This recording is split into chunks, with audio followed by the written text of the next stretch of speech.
বিসমিল্লাহির রহমানির রহিম। প্রিয় শিক্ষার্থীবৃন্দ, আসসালামু আলাইকুম।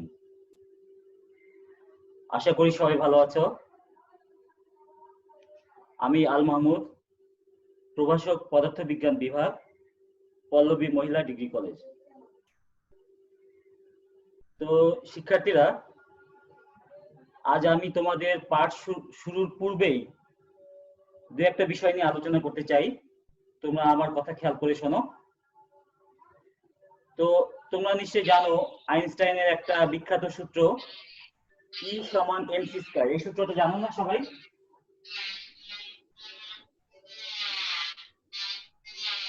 তোমরা আইনস্টাইনের সূত্রটা নিশ্চয়ই জানো যে E সমান mc স্কয়ার, তাই না? সবাই তো নিশ্চয়ই জানো। জি স্যার। আচ্ছা, তাহলে E সমান mc স্কয়ার এই সূত্র সম্পর্কে তোমরা আগেই জেনেছো, কিন্তু কোনটা কি সেটা হয়তো সবার জানা নাই। এই জন্য আমি সূত্রটা সম্পর্কে তোমাদের আবার একটু বলতে চাই। এখানে E হলো এনার্জি অর্থাৎ শক্তি, অর্থাৎ কোন একটা বস্তুতে মোট শক্তির পরিমাণ কত সেটাই E দিয়ে প্রকাশ করা হয়েছে। m হলো ওই বস্তুটার ভর, আর c হলো আলোর বেগ। তাহলে আইনস্টাইনের যে সূত্রটা E সমান mc স্কয়ার, সেটা কোডটা কি দেখো, আমি আবার বলছি। E হলো ওই বস্তুটার মধ্যে মোট শক্তির পরিমাণ, m হলো বস্তুটার ভর, আর c হলো আলোর বেগ। এখন পরের বিষয়টা খেয়াল করো। এই সূত্রটা তো অনেকেরই আগে থেকেই জানা। আমি এই সূত্রটা যে জন্য বলছি তোমাদের, এই বিষয়টা খেয়াল করো যে এরপরে আমি কি বলতে চাই। এখানে বস্তুর মোট শক্তির পরিমাণ যদি E হয়, এরপর বস্তুটার বেগ যত বৃদ্ধি পাবে, খেয়াল করো আমার কথাটা, বস্তুটার বেগ যত বৃদ্ধি পাবে বস্তুটার গতিশক্তি তত কি হবে, বাড়বে না কমবে? বস্তুটার বেগ যত বৃদ্ধি পাবে বস্তুটার গতিশক্তি তখন কি বাড়বে না কমবে? বাড়বে না? কমবে। বেগ বাড়লে বস্তুটার গতিশক্তি বাড়বে, বেগ বৃদ্ধির সাথে সমানুপাতিক। হ্যাঁ স্যার, বাড়বে। বেগ বাড়লে বস্তুটার গতিশক্তি বাড়বে। এরপরে কথাটা খেয়াল করো। বাড়বে। এখন যদি এরকম হয় সি হচ্ছে আলোর বেগ। আমরা গতিশীল থাকি বা স্থির থাকি, যেরকমই থাকি, আলোর বেগের কোনো পরিবর্তন হয় না। কথাটা খেয়াল করো, আমরা স্থির থাকি বা গতিশীল থাকি, আলোর বেগের কোনো পরিবর্তন হচ্ছে না। তার মানে সি স্কয়ার এটা হচ্ছে ধ্রুবক। কিন্তু বস্তুটার বেগ যত বাড়তে থাকবে বস্তুটার মোট শক্তির পরিমাণ ই ততই বাড়তে থাকবে। বস্তুটার বেগ যত বাড়তে থাকবে বস্তুটার মোট শক্তির পরিমাণ ই ততই বাড়তে থাকবে। এখন বাড়তে থাকবে। হ্যাঁ, ই যদি বাড়ে, মোট শক্তির পরিমাণ গতিশক্তি বৃদ্ধির কারণে বস্তুটার মোট শক্তির পরিমাণ ই এটা যদি বাড়ে, কিন্তু সিটা বাড়ছে না, তাহলে নিশ্চয় বস্তুটার ভর বাড়বে। আমার কথাটা বুঝতে পারছো? সবাই আমার কথাটা আবার খেয়াল করবা। একটা বস্তু যদি গতিশীল থাকে, বস্তুটার বেগ যত বাড়তে থাকে বস্তুটার মোট শক্তির পরিমাণ ততই বাড়তে থাকে। কিন্তু বস্তুটার এখানে যে আলোর বেগের কথা বলা হয়েছে সিটা ধ্রুবক, সেই কারণে সি স্কয়ার এটা ধ্রুবক, কিন্তু ই বাড়ছে, সি বাড়ছে না। তাহলে নিশ্চয় এম বাড়ছে, এম নিশ্চয় বৃদ্ধি পাচ্ছে, তাই না? জি স্যার। আচ্ছা, হ্যাঁ, তাহলে বিষয়টা কি দাঁড়ালো যে আইনস্টাইন এইটাই এভাবে ব্যাখ্যা করলেন যে যখন কোন বস্তু খুব দ্রুত বেগে চলতে থাকে, তার বেগ আরো বাড়তে থাকে, তখন তার মোট শক্তির পরিমাণ সেটা বাড়তে থাকে, মোট শক্তির পরিমাণ বাড়তে থাকে। আর মোট শক্তির পরিমাণ বাড়লেও যেহেতু সিস্টেমটা ধ্রুবক, বাড়ছে না, তাহলে নিশ্চয়ই বস্তুর ভর বৃদ্ধি পাচ্ছে। এখান থেকেই আইনস্টাইন এই সিদ্ধান্ত নিলেন যে বস্তুর বেগের সাথে ভরের সম্পর্ক আছে। আমরা এর আগে সাধারণ যে পদার্থবিজ্ঞানের সূত্রগুলো ব্যবহার করেছি সেখানে কি বলেছি যে বস্তুর ভর ধ্রুবক, তাই না? সব জায়গায় তো আমরা বস্তুর ভর ধ্রুবক ধরেছি, তাই না? কিন্তু আইনস্টাইন এখানে এই সূত্রের সাহায্যে ব্যাখ্যা করছেন যে আসলে বস্তুটার ভর ধ্রুবক না। তার মানে কি, এই বস্তুটা সাধারণ যে পদার্থবিজ্ঞানের সূত্রগুলো সেই সূত্রগুলোর সাথে এটা কিন্তু একদম ভিন্ন, একদম আলাদা। কাজেই এখান থেকেই পদার্থবিজ্ঞানের একটা নতুন শাখা, যেটাকে আমরা বাংলায় বলি আধুনিক পদার্থবিজ্ঞান, আর ইংরেজিতে বলা হচ্ছে মডার্ন ফিজিক্স। আধুনিক পদার্থবিজ্ঞানের ভিত্তি আইনস্টাইন এভাবেই তৈরি করেছিলেন। এভাবে আধুনিক পদার্থবিজ্ঞানের ভিত্তি রচিত হয়। তো আমি তোমাদের আজকে একটা ভিডিও দেখাতে চাচ্ছি, তোমরা ভিডিওটা খেয়াল করো। এখানে কিছু কথা বলা হবে, তোমরা সেটা মনোযোগ দিয়ে খেয়াল করবে, আমি তোমাদেরকে এটা আবার পরে ব্যাখ্যা করছি।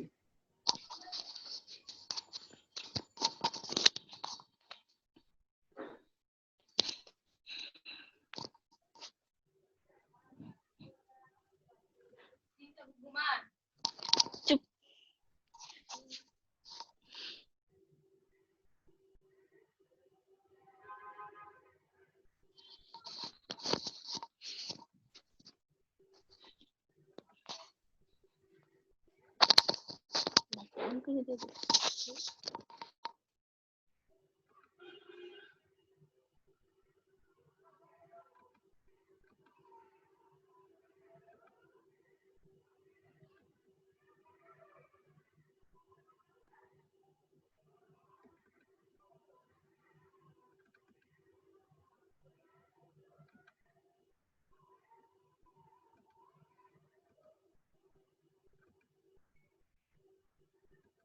আচ্ছা, আমি ভিডিওটা তোমাদের পরে দেখাই। তো আমি যেটা বলছিলাম যে আইনস্টাইনের সূত্র অনুযায়ী আইনস্টাইন দেখালেন যে যদি কোনো বস্তু বেগ বাড়তে থাকে তাহলে বস্তুটার মোট শক্তির পরিমাণ বাড়তে থাকে, কিন্তু আমরা এখানে দেখলাম যে মোট শক্তির পরিমাণের মধ্যে আলোর বেগ সি এটা হলো ধ্রুবক। তাহলে সি তথা সি স্কয়ার যদি ধ্রুবক থাকে তাহলে নিশ্চয় এম বাড়তে হবে, তা না হলে মোট শক্তির পরিমাণ বৃদ্ধি পাবে না, তাই না? এখান থেকে মানে আইনস্টাইন এই সিদ্ধান্ত নিলেন যে বস্তুর বেগ বৃদ্ধির সাথে সাথে ভর বৃদ্ধি পায়। এভাবে আরো দু একটা বিষয়ে আইনস্টাইন সিদ্ধান্ত নিয়েছেন। এখান থেকেই আইনস্টাইন আধুনিক পদার্থবিজ্ঞানের বিষয়ে দুইটা সূত্র দিয়েছেন। দুইটা সূত্র হচ্ছে আইনস্টাইনের বিশেষ আপেক্ষিকতার বিশেষ স্বীকার্য বলা হয়, আইনস্টাইনের আপেক্ষিকতার বিশেষ স্বীকার্য। তো তাহলে আজকে আমরা যেটা আলোচনা করব সেটা হলো যে আধুনিক পদার্থবিজ্ঞানের বিশেষ স্বীকার্য সমূহ। তাহলে তোমরা আমাদের আজকে আলোচনার টপিকটা লিখে নাও, প্রথমে টপিকটা লিখে নাও।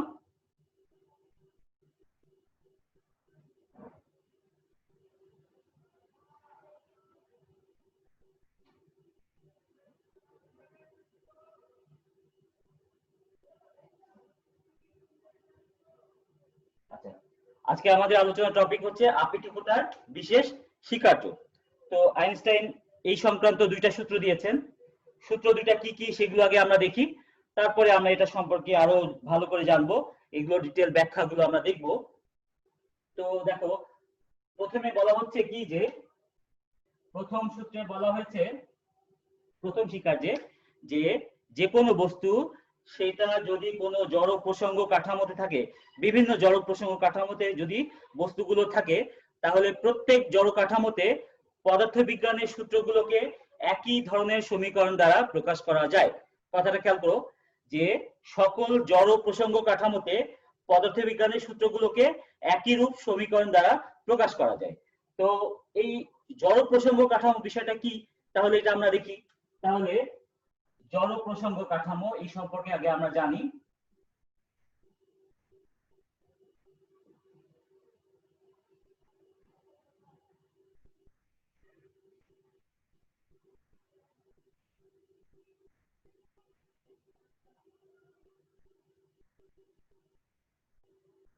ধরা যাক এটা একটা ট্রেন, আমি একটা ছবি দিয়ে দেখাচ্ছি। ধরা যাক এটা একটা ট্রেন, পাশে প্ল্যাটফর্ম, তো প্ল্যাটফর্মের পাশ দিয়ে ট্রেনটা যাচ্ছে। এখন এই ট্রেনের ভিতরে এক ব্যক্তি আছে আর ট্রেনের বাইরে এক ব্যক্তি আছে প্ল্যাটফর্মে। তো ধরা যাক ট্রেনটা এই ডান দিকে এ সুষম ত্বরণে যাচ্ছে। এই ট্রেনটা গতিশীল, কিভাবে গতিশীল? ট্রেনের একটা ত্বরণ আছে, ট্রেনটা এ ত্বরণে সোজা ডান দিকে যাচ্ছে। খেয়াল করো, ধরা যাক ট্রেনটা এ ত্বরণে সোজা ডান দিকে যাচ্ছে, আর প্ল্যাটফর্মে এক ব্যক্তি দাঁড়িয়ে আছে, ট্রেনের ভিতরে এক ব্যক্তি দাঁড়িয়ে আছে। এখন ট্রেনের ভিতরে যে ব্যক্তিটা ছিল, ট্রেনের ভিতরে যে ব্যক্তি, সে একটা পরীক্ষা করছে। ধরা যাক কিভাবে ট্রেনের ভিতরে একটা বস্তু, সেই বস্তুটার উপরে সে একটা বল প্রয়োগ করলো। ধরা যাক সে ওই বস্তুটার উপরে এফ বল প্রয়োগ করলো, ফলে ওই বস্তুটা ডান দিকে গতিশীল হলো। আমার কথাটা খেয়াল করো, ট্রেনের ভিতরে যে ব্যক্তি রয়েছেন তিনি কি করলেন, একটা বস্তু, এই বস্তুটার ভর হলো m, এই m ভরের বস্তুর উপরে x বল প্রয়োগ করলেন। x বল প্রয়োগ করার ফলে বস্তুটা গতিশীল হবে, কারণ আমরা জানি যে কোনো বস্তুকে বল প্রয়োগ করলেই বস্তুটা গতিশীল হয়। তো এই বস্তুটার উপরে x বল প্রয়োগ করা হলো, ফলে বস্তুটা ডান দিকে গতিশীল হলো। এখন বল প্রয়োগ করলে যখন বস্তুটা গতিশীল হবে তখন বস্তুতে একটা ত্বরণ সৃষ্টি হবে, তাই না? একটা ত্বরণ সৃষ্টি হবে না, বস্তুতে একটা ত্বরণ সৃষ্টি হবে।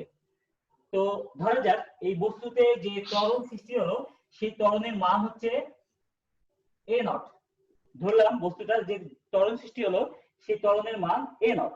তাহলে এখানকার বিষয়টা খেয়াল করো যে একটা ট্রেন, যে ট্রেনটা কিনা এই ত্বরণের ডান দিকে গতিশীল, ওই ট্রেনের মধ্যে যে ব্যক্তি সে কি করলো, m ভরের একটা বস্তু, তার উপরে f বল প্রয়োগ করলো।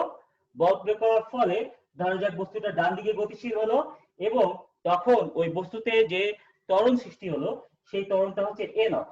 তাহলে ট্রেনের মধ্যে যে ব্যক্তি ছিল সে যদি এইগুলো হিসাব করে সে দেখতে পাবে যে এই তার যে প্রযুক্ত বল অর্থাৎ f এর মান যা এবং ওই বস্তুটার ভর এবং বস্তুর ত্বরণ সেটা কি, ভর হলো m, বস্তুটার ত্বরণ হলো a নট, এই দুইয়ের গুণফল এবং f সমান, এটা সে দেখতে পাবে। তো কি হলো খেয়াল করো আমার কথাটা, যদি প্রথম ব্যক্তি যে কিনা ট্রেনের মধ্যে ছিল সে ওই বস্তুটার উপরে যে বল প্রয়োগ করে সেই বলের মান নির্ণয় করে, বস্তুটার ভর এবং বস্তুতে বল প্রয়োগ করার ফলে যে ত্বরণ সৃষ্টি হলো সেই ত্বরণের মান নির্ণয় করে, তাহলে সে দেখতে পাবে f এর মান এবং m ইন্টু a নট অর্থাৎ বস্তুর ভর এবং বস্তুর ত্বরণ এই দুই গুণফলের মান দেখতে পাবে যে সমান, দুইটাই সমান দেখতে পাবে সে।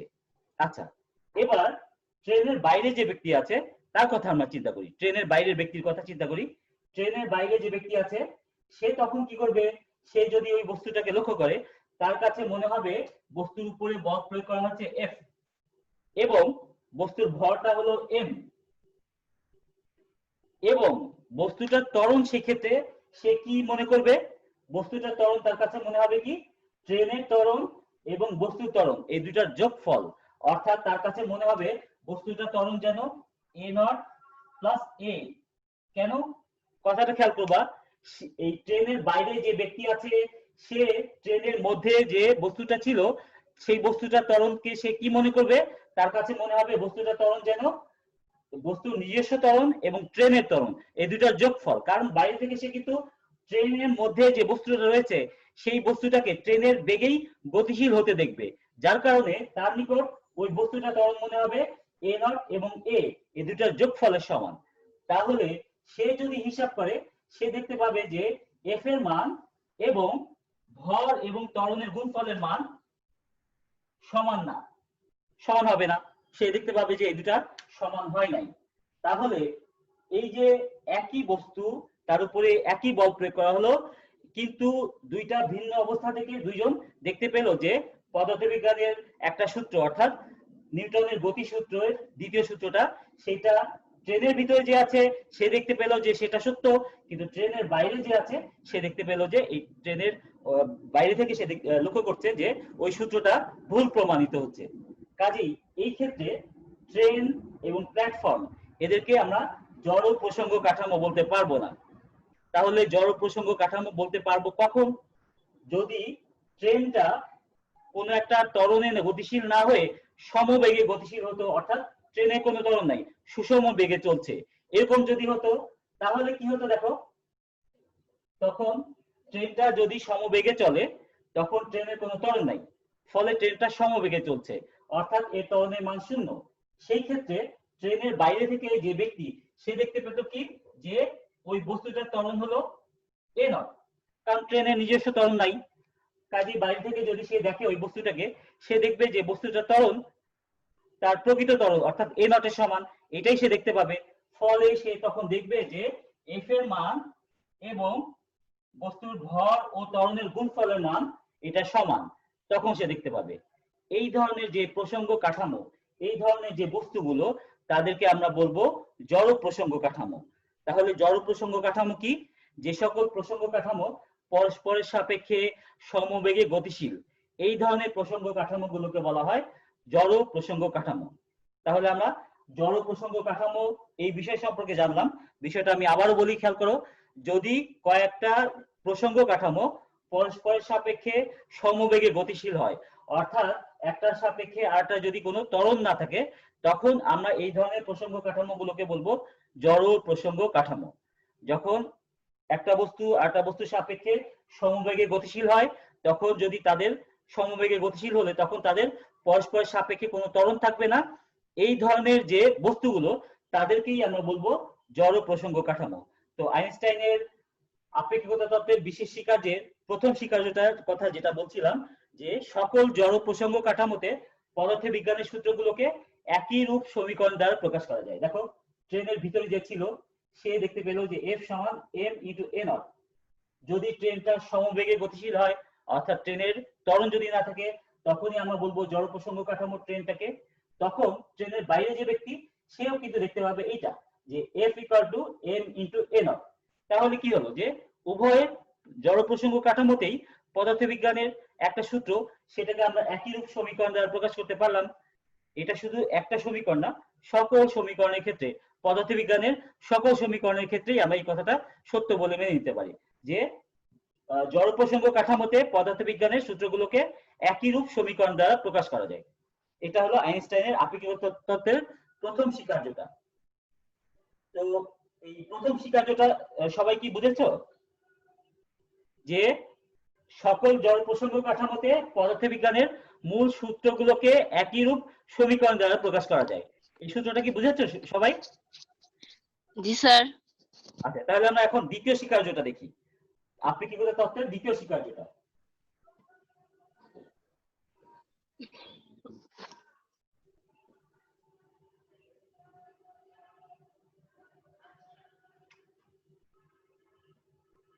আচ্ছা, আপেক্ষিকতা তত্ত্বের বিশেষ দ্বিতীয় স্বীকার্যটা হলো কি? দ্বিতীয় স্বীকার্যতে বলা হচ্ছে যে আলোর বেগ সর্বদা ধ্রুবক। যেমন আমরা একটু আগেই প্রথমেই যেটা আলোচনা করেছিলাম, যে বস্তুর ভরটা পরিবর্তন হয়। তারপরে আমরা এরপরে আরো দেখব যে বস্তুর দৈর্ঘ্য পরিবর্তন হয়। মানে একটা বস্তু যদি গতিশীল থাকে তার দৈর্ঘ্য কমে আসে। আবার সময়েরও পরিবর্তন হয়, সময়টাও ধ্রুবক না। যেটা আমরা আগে জানতাম যে সময়টা হচ্ছে ধ্রুবক, কিন্তু আধুনিক পদার্থবিজ্ঞানের সূত্র প্রমাণ করেছে যে সময়টাও পরিবর্তিত হয়। আবার ভরেরও পরিবর্তন হয়, সেটা আমরা দেখলাম। কিন্তু আলোর বেগ সব সময় একই। কিরকম? কেউ যদি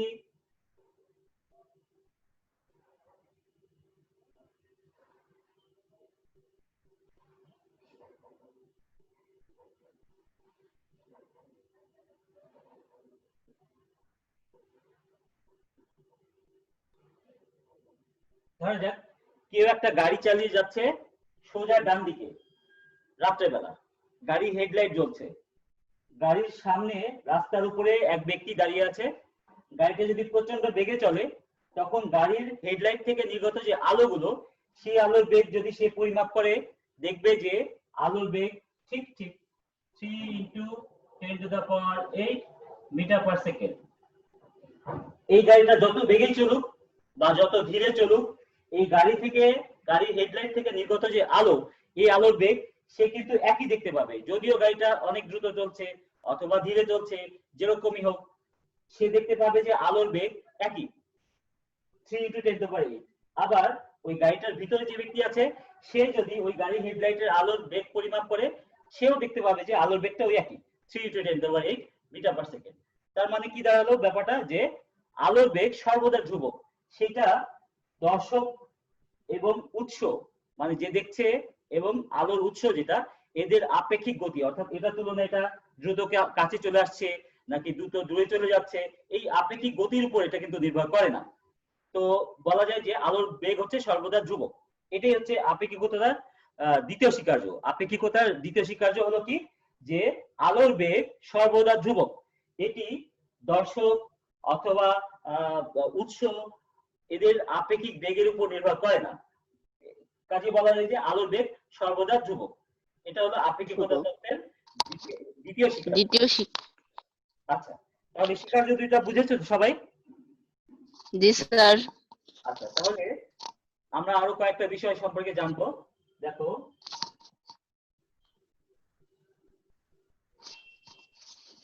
আমরা এখন যেটা জানবো সেটা হচ্ছে যে এই যে আপেক্ষিকতা তত্ত্বের বিশেষ স্বীকার্যগুলো, এই স্বীকার্যগুলো ব্যবহার করে আমি প্রথমেই বললাম যে আইনস্টাইন বলেছিলেন যে বস্তুর ভর পরিবর্তন হয়, বস্তুর দৈর্ঘ্য পরিবর্তন হয়, সময়েরও পরিবর্তন হয়। তাহলে এই যে পরিবর্তনগুলো, এই পরিবর্তনগুলোর ফলে কি ধরনের সমীকরণ তিনি পেয়েছিলেন, এই সমীকরণগুলো তোমাদের দেখাই। প্রথমেই আমি যেটা দেখাতে চাচ্ছি সেটা হচ্ছে যে সময় পরিবর্তন। তো প্রথমটা হলো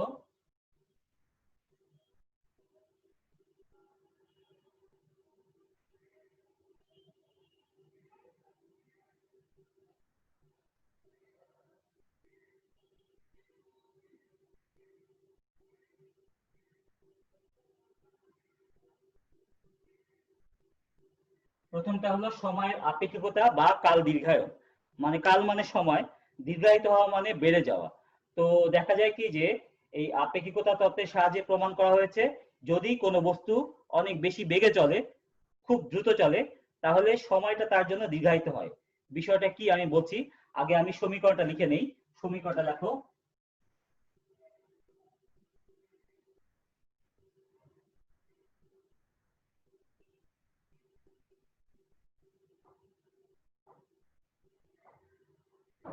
আচ্ছা, গাণিতিক সমস্যা সমাধান করার জন্য আমাদের এই সূত্রটা প্রয়োজন হবে। তোমরা এই সূত্রটা বক্স করে রাখো। তো এখানে কোনটা কি সেটা আমরা দেখি, এটা বোঝা জরুরি। তো এখানে টি নট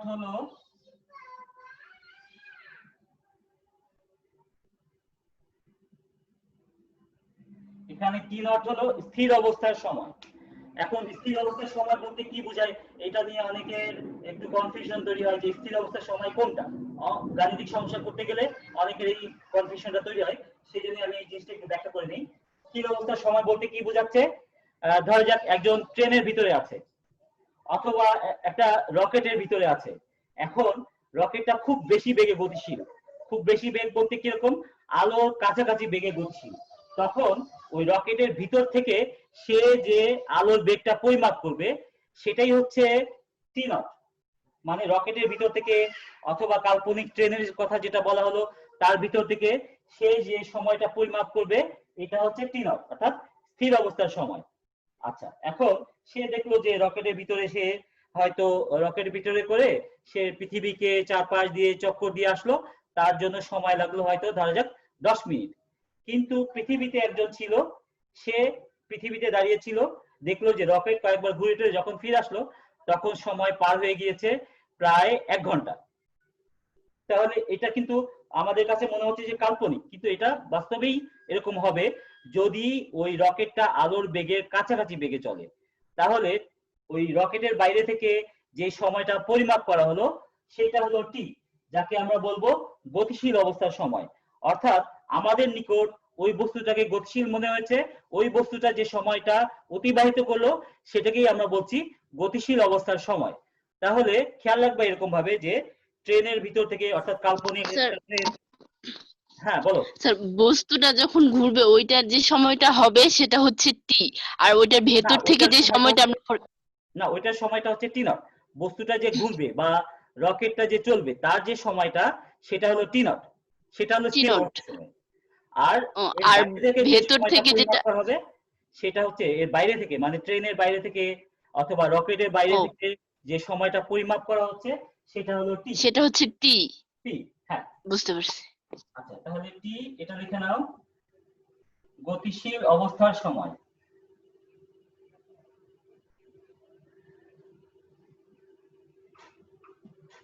আচ্ছা, এটা কিন্তু মানে আমরা কথায় যেভাবে লিখি, কিন্তু জিনিসটা খেয়াল রাখবা এইভাবে যে ট্রেনের ভিতর থেকে, মানে কাল্পনিক ট্রেন বলে যে একটা কাল্পনিক ট্রেন আলোর বেগের কাছাকাছি বেগে চলছে, অথবা একটা রকেটের কথা বলো, একটা রকেট আলোর বেগের কাছাকাছি বেগে চলছে।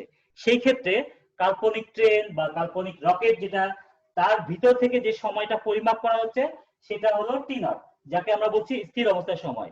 আর বাইরে থেকে একজন দেখলো যে রকেটটা কয়েকবার ঘুরে টুরে পৃথিবীর চারপাশে ঘুরে টুরে আবার পৃথিবীতে ফিরে আসলো, এর কতটা সময় অতিবাহিত করে ফিরে আসলো, ওই সময়টা হচ্ছে গতিশীল অবস্থার সময়। অর্থাৎ রকেট বা ট্রেনের বাইরে থেকে যে সময়টা পরিমাপ করা হচ্ছে সেটা হলো টি।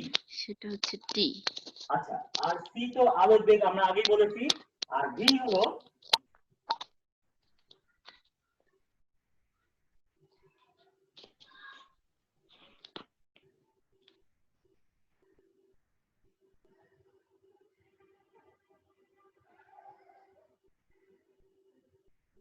আচ্ছা, ভি হলো গতিশীল যানের বেগ। গতিশীল যান বলতে রকেট বললে রকেটের বেগ, অথবা ট্রেন বললে ট্রেনের বেগ। গতিশীল যে যানটা তার বেগ হচ্ছে ভি, গতিশীল যানের বেগ সেটা হলো ভি। তাহলে এখানে খেয়াল করে দেখো যে 1 থেকে যদি কিছু মাইনাস করা হয় তার বিয়োগফলটা কি হবে? একের চেয়ে কম, একের চেয়ে কম হবে না? এক থেকে যদি কিছু মাইনাস করি তাহলে একের চেয়ে কমে যাবে। সেই সংখ্যাটা যদি টি নটকে ভাগ করি, ভাগফলটা অবশ্যই টি নটের চেয়ে বেশি হবে, অর্থাৎ টি এর মান অবশ্যই টি নটের চেয়ে বেশি হবে। তবে আমরা মনে করতে পারি যে তাহলে আমরা তো সব সময় ট্রেনে যাতায়াত করছি, বাসে যাতায়াত করছি, তাহলে আমাদের বেলাতে এই বিষয়টা আমরা টের পাই না কেন? ট্রেনে কয়েকদিন ঘুরে টুরে আসলাম, দেখলাম যে যে সময় পার হয়েছে আর বাইরে যে ছিল তার কাছে তো ভিন্ন সময় মনে হওয়ার কথা, কিন্তু সেটা হয় না কেন? কারণটা হলো যে আগেই বলা হয়েছে, যদি ওই বস্তুটা আলোর বেগের কাছাকাছি বেগে চলে, আলোর খুব কাছাকাছি বেগে চলে, তাহলেই কেবলমাত্র এই পরিবর্তনটা, সময়ের যে পরিবর্তন হচ্ছে সেটা টের পাওয়া যাবে, তা নাহলে টেরই পাওয়া যাবে না। আলোর বেগের খুবই কাছাকাছি যদি হয় তাহলে এই পরিবর্তনটা টের পাওয়া যায়। আচ্ছা, তবে বিজ্ঞানীরা এখানে এটা আবার মনে করা যাবে না যে বিজ্ঞানীরা পরীক্ষা ছাড়া এটা এই সূত্রগুলো দিয়েছেন। বিজ্ঞানীরা পরীক্ষার সাহায্যেও কিন্তু এটা প্রমাণ করেছেন যে আসলেই এই পরিবর্তনটা ঘটে, বিভিন্ন পরীক্ষা দ্বারা প্রমাণ করেছেন। তাহলে আমরা কাল নির্ধারণ বা সময়ের আপেক্ষিকতা এটা দেখলাম। এর পরেরটা যেটা দেখবো সেটা হচ্ছে দৈর্ঘ্যের সংকোচন, মানে দৈর্ঘ্যের ক্ষেত্রে আপেক্ষিকতা, যাকে বলা হচ্ছে দৈর্ঘ্য সংকোচন। তো দৈর্ঘ্য সংকোচনের সূত্রটা দেখি আমরা।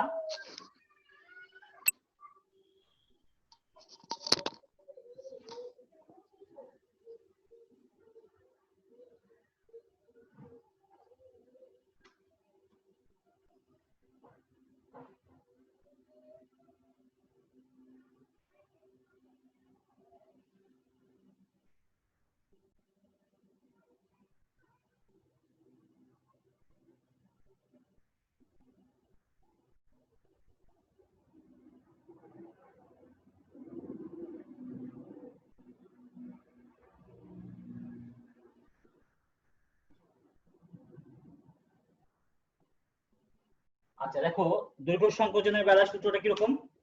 এখানে এল সমান L nought into root over of 1 minus v square by c square. তো এখানে সব চিহ্নগুলো অনেকটা আগের মতনই। এল নট এটা হলো স্থির অবস্থার দৈর্ঘ্য,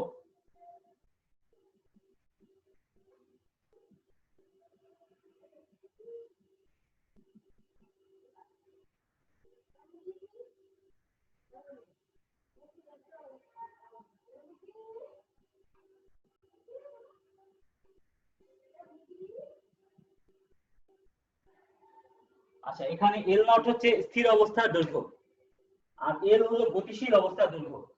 তো স্থির অবস্থার দৈর্ঘ্য কি সেটা আগেও বলেছি যে স্থির অবস্থার দৈর্ঘ্য বলতে বোঝায় কি, ওই যে কাল্পনিক ট্রেন যা আলোর বেগের কাছাকাছি বেগে চলছে, ওর ভিতর থেকে কোনো বস্তুর দৈর্ঘ্য যদি পরিমাপ করা হয়, ধরা যাক ওর ভিতরে একটা স্কেল রাখা হয়েছে, ওই স্কেলের দৈর্ঘ্য ওই রকেটের ভিতর থেকে যে পরিমাপ করলো সেই দৈর্ঘ্যটা হচ্ছে এল নট।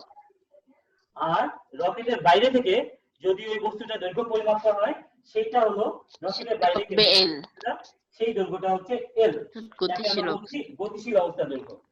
আর ভি তো ওই রকেটের বেগ, সি আলোর বেগ। এখানে খেয়াল করে দেখো এই বিয়োগফলটা যেটা সেটা হবে একের চেয়ে ছোট, ফলে সেটাকে যদি আমরা এল নট দিয়ে গুণ করি, গুণফলটা এল নটের চেয়ে ছোট হবে। অর্থাৎ এই সূত্র অনুযায়ী কোন বস্তু যদি আলোর বেগের কাছাকাছি বেগে চলে তাহলে এই বস্তুটার দৈর্ঘ্য হ্রাস পাবে। এই জন্য এটাকে বলা হচ্ছে দৈর্ঘ্য সংকোচন, মানে এই সূত্রটাকে বলা হচ্ছে দৈর্ঘ্য সংকোচন। আচ্ছা, দৈর্ঘ্য সংকোচনের সূত্রটা দেখলাম আমরা। আর আরেকটা রয়েছে সেটা হচ্ছে ভরের আপেক্ষিকতা। ভরের আপেক্ষিকতা সেটা আমরা দেখি। তো এটুকু তোমরা লিখেছো? জি স্যার। আচ্ছা, তাহলে আমি ভরের আপেক্ষিকতা 3 নম্বরটা লিখি।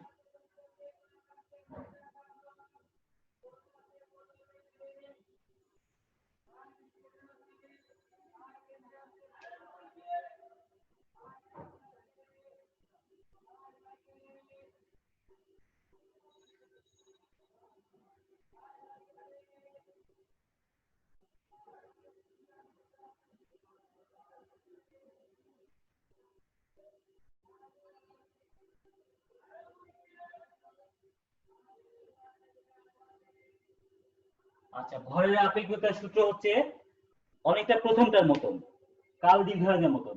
m সমান m naught by root over of 1 minus v square by c square. এখানে কোনটা কি? একদম আগের মতনই। এখানে এম নট হচ্ছে স্থির অবস্থার ভর। স্থির অবস্থার ভর, রাইট। স্থির অবস্থার ভর, আর m হলো গতিশীল অবস্থার ভর, তাই না? জি স্যার। আচ্ছা, গতিশীল অবস্থার ভর। আর আগের মতনই ভি হচ্ছে ওই যানের বেগ, রকেট বা ট্রেন যেটাই বলুক তার বেগ, সি হলো আলোর বেগ। তাহলে এখান থেকেও দেখা যায় এই নিচের সংখ্যাটা একের চেয়ে ছোট হবে, ফলে এম নট কে যদি আমরা ওই একের চেয়ে ছোট সংখ্যা দ্বারা ভাগ করি, ভাগফলটা হবে এম নটের চেয়ে বড়। তার মানে কি দাঁড়ালো, যে যদি কোনো একটা বস্তু আলোর বেগের কাছাকাছি বেগে চলে তাহলে বস্তুটার ভরের বৃদ্ধি ঘটে, অর্থাৎ ভর বৃদ্ধি পায়, যেটা আমরা প্রথমেই বলেছিলাম যে ই সমান এম সি স্কয়ার। এই সূত্র অনুযায়ী যদি কোনো বস্তু অনেক বেশি বেগে চলে, যতই তার বেগ বাড়ে বস্তুটার গতিশক্তি বাড়ে, কিন্তু সি তত স্কয়ার বাড়ে। সেটা ধ্রুবক থাকে, তার মানে কি নিশ্চয়ই ভর বাড়ে। সেটাই এই সূত্র দিয়ে আইনস্টাইন প্রমাণ করেছেন। আচ্ছা, তাহলে আমরা তিনটা সূত্র দেখলাম। তো আমরা একটা গাণিতিক সমস্যা সমাধান করব। তোমরা আমার সাথে সাথে প্রশ্নটা লিখে নিও, আমি প্রশ্নটা বলছি।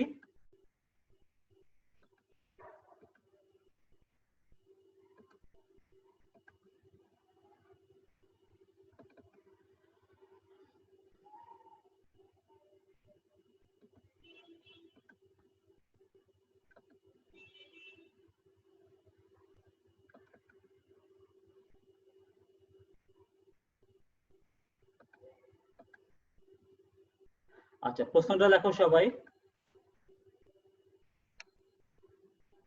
20 বছর বয়সী মাইশা, 20 বছর বয়সী মাইশা, প্রশ্নটা লিখে নাও, আমি বলছি। 20 বছর বয়সী মাইশা তার দ্বিগুণ বয়সী বাবার নিকট হতে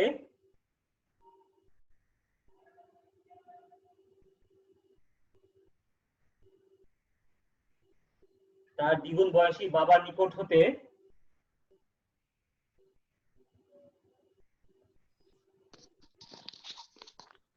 জি স্যার, পরে বিদায় নিয়ে 7 বছর পর ফিরে এসে দেখলো, তার দ্বিগুণ বয়সী বাবার কাছে বিদায় নিয়ে 7 বছর পর 7 বছর পর মহাকাশ যানে চড়ে ফিরে এসে দেখলো, 7 বছর পর মহাকাশ যানে চড়ে ফিরে এসে দেখলো, 7 বছর পর মহাকাশ যানে চড়ে ফিরে এসে দেখলো, তখনও তার বাবার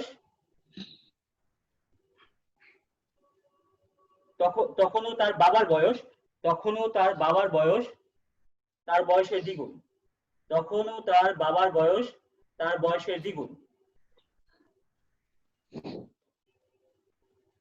তখনও তার বাবার বয়স তার বয়সের দ্বিগুণ। আচ্ছা, গ নম্বর কোশ্চেনটা দেখো, এটুকু লেখা আছে? জি স্যার। গ নম্বর কোশ্চেনটা লেখো, মহাকাশ যানের বেগ নির্ণয় করো।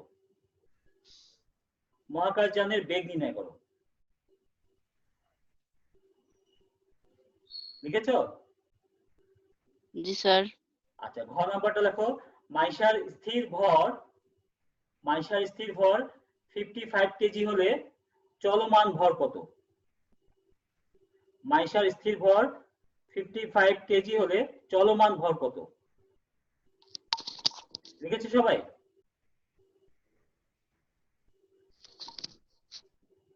জি স্যার।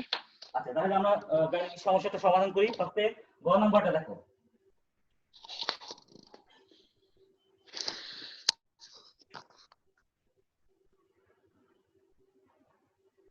মাইশা ফিরে আসলো 7 বছর পর। তো 7 বছর পর ফিরে আসা মানে কি, যে এইটা হলো মানে এইটা হচ্ছে টি, অর্থাৎ রকেটের বাইরে থেকে যেই সময়টা পরিমাপ করা হয়েছে সেটা হলো 7 বছর। তাহলে এখানে টি হলো 7 ইয়ার। আচ্ছা, তো 7 বছর পর তার বাবার বয়স কত হবে? তার বাবার বয়স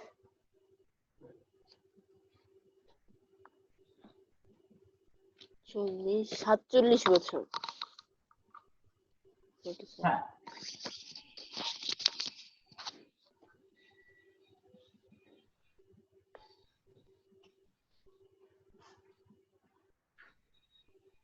তাহলে 47 বছর তার বাবার বয়স। তাহলে মাইশার নিকট মনে হচ্ছে তার বয়স কত, মানে রকেটে থাকার কারণে সে তার বয়স কত বলে মনে করছে সেটা আমরা বের করি। মাইশার নিকট তার বয়স সমান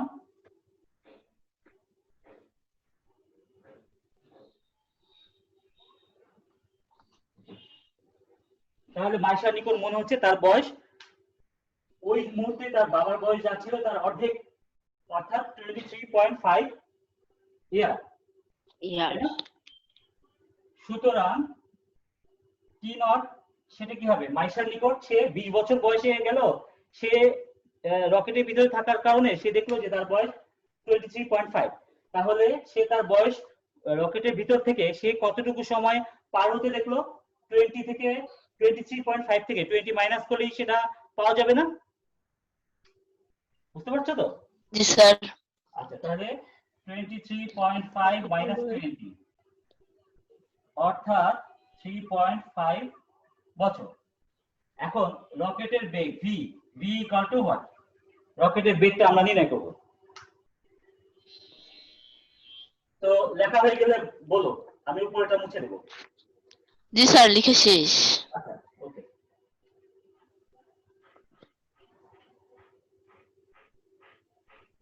তো আমরা সূত্রটা জানি কি? টি সমান t not by root over of 1 minus v square by c square. এখন এটাকে এই পাশে নিয়ে যাই, 1 minus v square by c square root equal to t not by t. তো উভয় পক্ষকে স্কয়ার করে দিই, 1 minus v square by c square সমান t not by t whole square. বা এখন এই অংশটাকে এই পাশে, এটাকে এই পাশে নিয়ে আসি, 1 minus t not by t whole square সমান v square by c square. আচ্ছা, এখন উভয় পক্ষকে রুট করে দিই, আর ডান পাশটাকে আমি আগে লিখছি, ভি বাই সি সমান 1 minus t not by t whole square, এটার রুট, বা v equal to 1 minus t not by t whole square root into c. এখন মান বসিয়ে দিচ্ছি, একজন ক্যালকুলেশন করো তো। 1 মাইনাস টি নট ছিল 3.5, টি ছিল 7 whole square root over into 3 into 10 to the power 8। তো আমি একটু ছোট করে দিচ্ছি, 1 মাইনাস এটা আসে 0.5, 0.5 এর square root into 3 into 10 to the power 8। তাহলে দেখো তো কত আসে?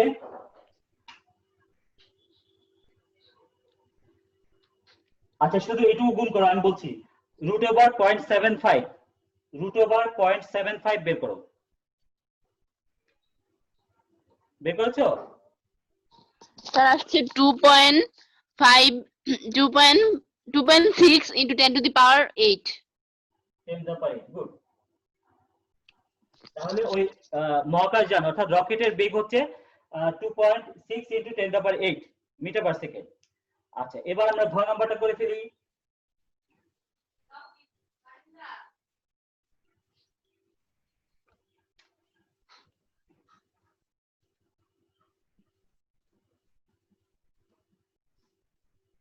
আচ্ছা, ওইখানে বলেছিল যে মাইশার স্থির অবস্থার ভর 55 কেজি, তাহলে গতিশীল ভর কত, মানে এম বের করতে বলেছে। এম সমান m naught by root over of 1 minus v square by c square. আচ্ছা, এটাও ক্যালকুলেশন করতে হলো। তো 55 ডিভাইড বাই 1 মাইনাস ভি হলো 2.6 ইনটু 10 টু দ্য পাওয়ার 8, আর সি হচ্ছে 3 into 10 to the power 8 whole square, এইটার রুট, এত কেজি। তাহলে দেখো তো কত আসে?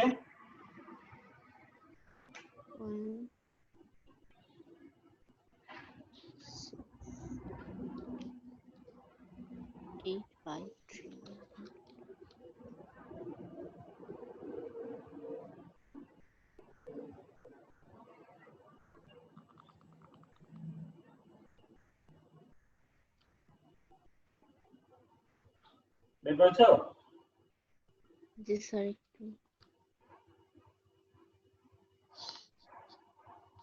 স্যার 110.25।